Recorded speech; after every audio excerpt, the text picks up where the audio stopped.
জেলেদের জীবনযাপন মানেই উপকূলে নিম্নচাপ আর ঘূর্ণিঝড়ের আতঙ্ক।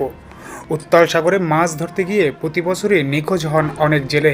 উপার্জনের একমাত্র মানুষটিকে হারিয়ে একদিকে প্রিয়জনের ফেরার আকুল প্রতীক্ষা, আর অন্যদিকে দারিদ্র্যের কষাঘাতে বিপন্ন হয়ে পড়ে উপকূলের শত শত জেলে পরিবার।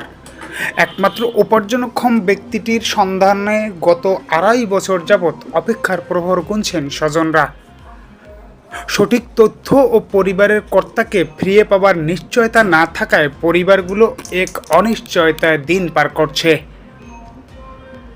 এদিকে আইনি প্রক্রিয়া শেষে তাদের ফিরিয়ে আনার কাজ শুরু করেছে পুলিশ ও পররাষ্ট্র মন্ত্রণালয়। 2023 সালের ঘূর্ণিঝড় মিথিলির কবলে পড়ে নিখোঁজ হওয়া বরগুনার 17 জেলের সন্ধান মিলেছে ভারতের গুজরাট রাজ্যের একটি কারাগারে। মৃতভাবে যাদের শোক পালন শেষ করেছে স্বজনরা, সেই 17 জেলের 2 বছর পর বেঁচে ফেরার স্বপ্ন দেখছেন তারা। প্রিয়জনের জীবিত থাকার খবরে উপকূলে বইছে আনন্দশ্রু। 2 বছর ধরে নিখোঁজ হয়েছে, এখন তাই কোনো খোঁজ পাইনি। পাইছি এখন খোঁজ আল্লাহ পাওয়াইছে, এখন কীভাবে যে আনমু হ্যাঁ তো করতে পারি না। পুলিশের কাছে তদন্তটা নেছে, হারা কাগজপাতি সব নেছে, এখন কইছে যে সরকারের মাধ্যমে আনবে। 2023 সালের 16 নভেম্বর ঘূর্ণিঝড় মিথিলির প্রলয়নকারী থাবায় লণ্ডভণ্ড হয়েছিল বঙ্গোপসাগর। সেই ঝড়ের কবলে পড়ে এফবি এলাহি ভরসা নামের একটি ট্রলার সহ নিখোঁজ হয় বরগুনার 17 জন জেলে। দিন যায়, মাস পেরিয়ে বছর ঘুরে প্রিয়জনের কোনো খোঁজ না পেয়ে এক সময় আশা ছেড়ে দিয়েছিলেন স্বজনরা।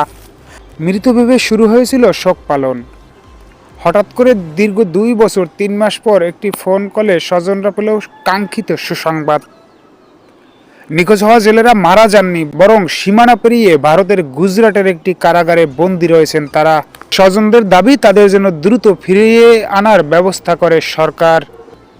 তবে এখন পর্যন্ত নিখোঁজ জেলেদের স্বজনরা কেউই বরগুনা মৎস্য দপ্তরে অভিযোগ করেনি।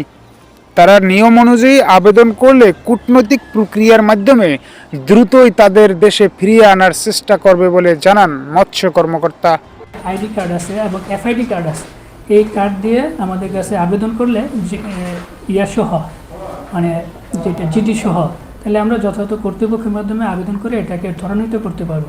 সম্প্রতি মৎস্য অধিদপ্তরের ইলিশ সম্পদ উন্নয়ন ও ব্যবস্থাপনা প্রকল্প থেকে বরগুনা জেলা পুলিশের বিশেষ শাখায় তথ্য আসে নিখোঁজ জেলেরা গুজরাটের একটি কারাগারে বন্দী আছেন। পরে তালিকা অনুযায়ী নিখোঁজ জেলেদের পরিবারের সঙ্গে যোগাযোগ ও প্রয়োজনীয় কাগজপত্র সংগ্রহ করে ঢাকায় পাঠায় পুলিশের এসবি শাখা। এদিকে বরগুনা পুলিশের পক্ষ থেকে ঢাকার এসবিতে জানালে তারা পররাষ্ট্র মন্ত্রণালয়কে অবহিত করেন বলে জানান পুলিশ সুপার মোহাম্মদ কুদরতি খুদা। অন্যদিকে বিষয়টি অবগত আছেন জানিয়ে পররাষ্ট্র উপদেষ্টা জেলেরা যেন দ্রুত দেশে ফিরতে পারেন তার জন্য সর্বাত্মক সহযোগিতা করবে পররাষ্ট্র মন্ত্রণালয়। ফাইলের মধ্যে আটকে যায়, আচ্ছা ঠিক আছে দেখবো না, তারপরে দেখা গেল যে 1 বছর কোনো খবর নাই, এরকম হয়। সম্ভবত এই তথ্যটা আমি সম্প্রতি জানতে পেরেছি এবং নির্দেশনা দেওয়া হয়েছে যেন সমাধান করা হয় তাড়াতাড়ি। Mrida Belal, investigation BD.